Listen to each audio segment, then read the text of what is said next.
Hi, I'm Anthony Scodary, co-founder of Gridspace.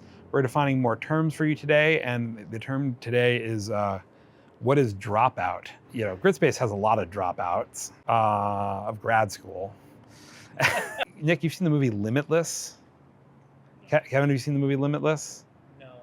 No? No one's seen the movie Limitless? I haven't seen the movie Limitless either. What percentage of the brain do we use? Kevin?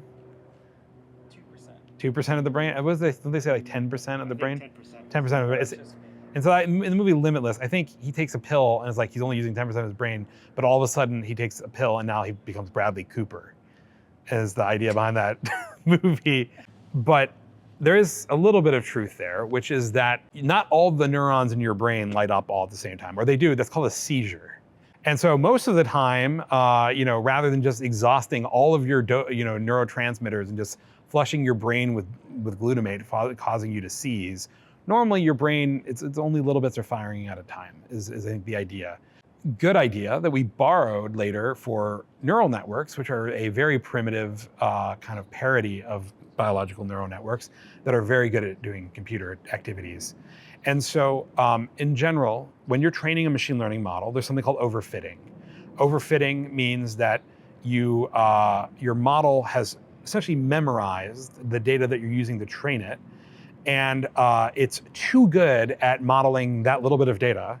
And so as soon as you show it something new, it completely breaks. It's too fragile, right? It's like, like those endemic birds that like only live on one island in the Galapagos, but if you brought them to the other island in the Galapagos, they just die.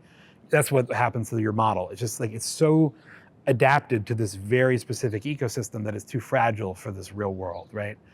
And that's called overfitting. And overfitting is a really common problem in all of optimization theory, not just machine learning. You can think of classically, like if you have a n-degree polynomial and you try to fit n points, it'll just draw a line between all the points. That's overfitting as well. It's just your curve has nothing to do with some sort of general process.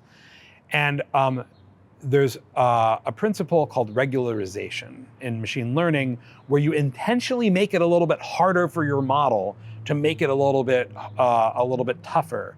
And so you add a little bit of some sort of randomness or some extra stress, and there's different regularization methods, and it makes your model more robust and less likely to overfit.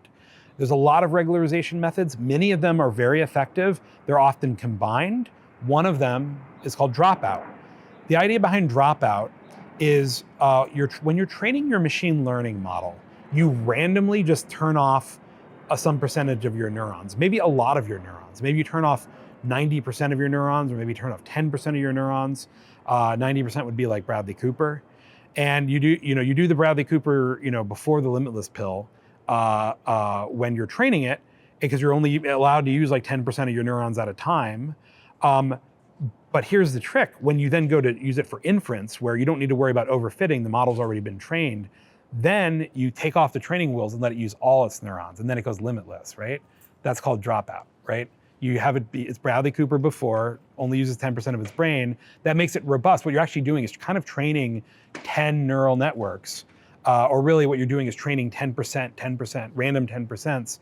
And then when you take out dropout during the inference stage, your model is much more robust because it had to train different models sort of embedded together, making the model better able to function outside of its little island in the Galapagos. Does this make sense, Nick?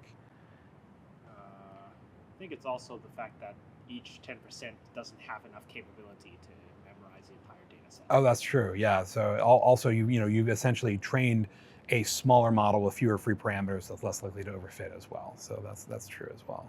Dropouts become pretty ubiquitous. It's very rare to train a large neural network today where you don't have dropout, at least in some of the layers, regardless of what type of model it is. Anything else to say about dropout? I think that's kind of it. So anyway, point is, Limitless by Bradley Cooper, and it's no longer in theaters. Yeah, none of us have seen it. None of us can endorse the movie, but it might help you understand dropout if this video didn't help, which is likely. If you want us to define other terms, like maybe other forms of regularization, we could talk about batch normalization, L1 regularization, L2 regularization, L3 regularization. We could go all day. There's even L infinity regularization. That's that's a real thing. All you have to do is put it down below and just, you have to, in all caps, demand it. If it's in all caps, we'll know that you're serious and that you care deeply about the subject. And we read all the comments that you guys post. And yeah, it's not very hard for us. Thank you for watching.